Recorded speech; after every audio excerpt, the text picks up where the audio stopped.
Travelers on a Delta flight made an unexpected stop in Chattanooga today. The plane was headed to Atlanta when it made an emergency landing. An airport spokesman tells Channel 3 the plane was struck by lightning. Channel 3's Caitlin Chastain was at the airport this afternoon. She's been gathering details. What have you learned, Caitlin? Well, Delta released a statement apologizing for the, quote, mechanical issue. One passenger we spoke with who was on the plane says it wasn't as scary as it sounds.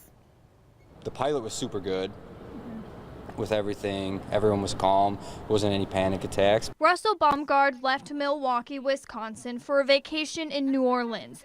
He was worried about snow in the north delaying his flight, but instead it was thunderstorms he should have worried about. The weather around Atlanta was terrible, according to what they told us, and we were circling to wait to land, and then the engine got struck by lightning. He was on Delta Flight 2050 to Atlanta, expecting a layover.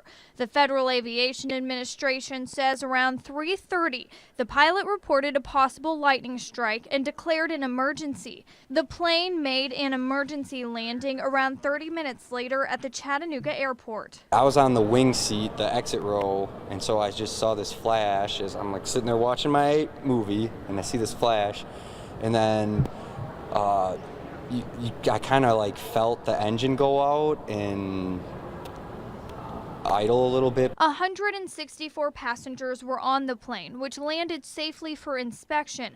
Baumgard said the most stressful part of the whole situation is figuring out how he's getting to Mardi Gras. It's actually been more of an inconvenience than it was scary. It wasn't scary at all. It's just an inconvenience to me.